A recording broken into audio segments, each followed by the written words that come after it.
Which corporation is actually the scummiest? College Board and Pearson, two companies that are fluffing our schools' butts raw.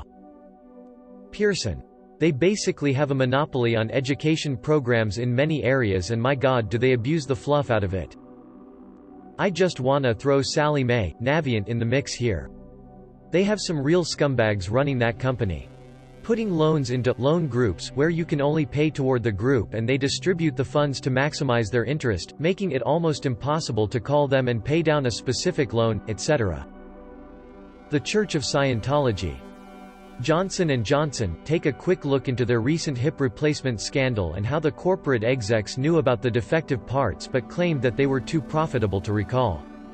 Lost a family member in order for them to make a quick buck. All those cancer donation companies that only use 1% of the donations for cancer studies and keeps the other 99% for themselves. Johnson & Johnson. They developed a bladder sling that corroded inside of my mother, leaving her and millions of other women with permanent damage to vital organs. The sling was recalled afterwards. She struggles every day and was placed on high doses of opioids to combat the pain.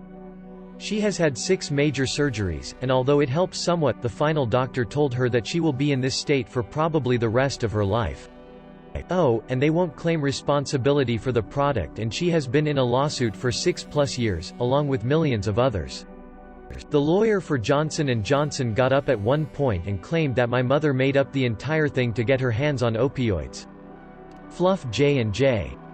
Autism Speaks. As someone who has autism, I would love to say F Autism Speaks, edit, yay my first silver and gold, thank you.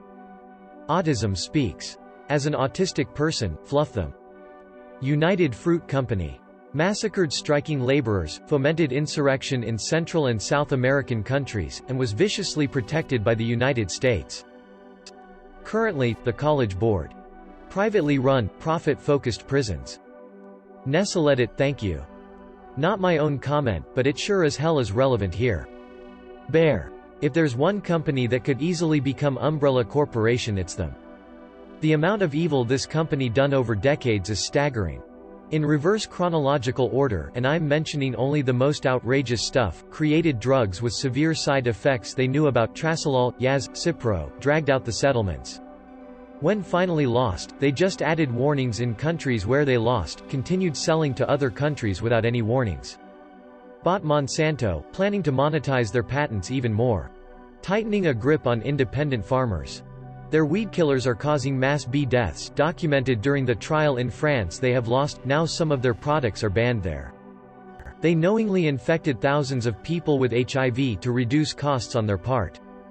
Knowingly multiple drugs that were knowingly put on the market despite company knowing they have serious side effects, including for newborn babies. Illegal GMO experiments. Modified crops escape containment. Multiple times. Also, not anti-GMO, but anti-illegal unsupervised GMO experiments.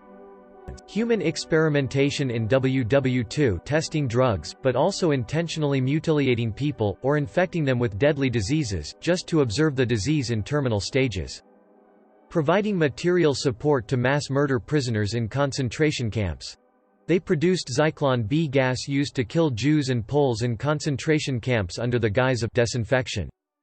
They literally ran their own concentration camp, employing 3,000+ slave labor. Think of all the evilness of Monsanto, now they are just a small drop in the sea of pure evil that Bayer is. P.S. Want to know who to thank for the heroin, by the way? You guessed it. They invented it, and then commercialized. Was in ye olden times, when people still could discover things independently, and things were discovered twice, or thrice. Heroin was not a problem, until Bayer put the whole media and marketing machine behind it. In the very same way Purdue does now with Oxy.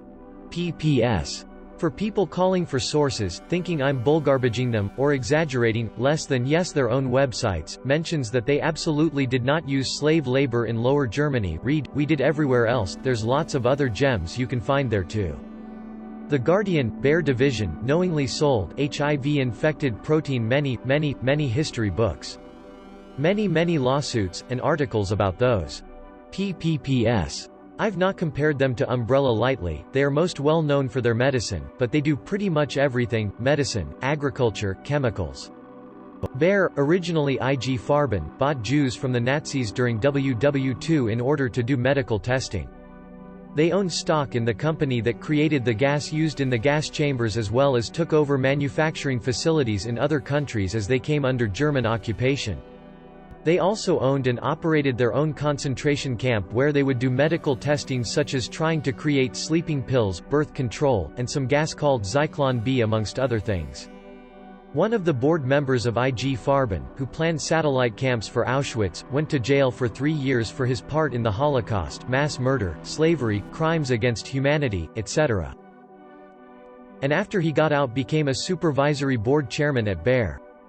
It's a pretty fluffed-up origin story but, you know, aspirin and garbage. All of them except the Lego group. Amazon is pretty awful. Convenient, but ethically garbage. Comcast. The amount of times they've tried to scam me is intolerable. Walmart. They'll shut down a store if it looks like a union might form, which is why they failed in European countries, and mistreat their workers, all while having a GDP equivalent of a small country. Any fast fashion company. Maybe not on the same level as others mentioned here, but I work in the industry and the first company I worked for was using prisons to get their clothes made. I dipped out of there as fast as I could. It wasn't just that my bosses, owners of the company, were cheap butts, but the companies Costco, Target, Ross, Nordstrom Rack, etc. that were buying and selling our product demand such low prices that they basically had no other choice. The company I worked at was relatively small compared to H&M, Zara, Forever 21, Gap, etc. but the practice is pretty similar throughout the whole industry. It gets really tricky when you use factories that source their own materials and such because it can be really hard to verify where the actual materials are made and those work conditions are usually worse. And #X200B, now that's not to say all fashion is bad and everyone sucks, though that's how I often feel after working in the industry for 7 years. Next time you're out shopping, ask yourself how it could be possible for a company to sell pants for $30? It's not unless the labor is free or close to it. Spend money on good clothes and buy less. One good pair of pants can last you years and years. Half-price books. They label themselves as environmental but they throw away mountains of brand new and used books in their dumpsters and call the police on anyone who goes in there to rescue them. While Nestle and AIA are bad, sure, two companies that shaped history were the Hudson Bay Company and the East India Company, with East India being arguably worse. Opium. Both waged violence on natives and ravaged the landscape in the name of money. Nestle. Merck, because they were hiding that Vioxx could lead to heart attacks. Nobody's talking about the South Seas Company. They were super scummy. Yes, it was to keep the English economy afloat, but there was a garbage ton of scummy things going on. Insider trading, lots of that. John Blunt rating the price of stocks while he was selling his. Giving people loans to buy stocks, bribery up the wazoo. All while making one voyage a year. Bernie Madoff has nothing on Blunt and Harley.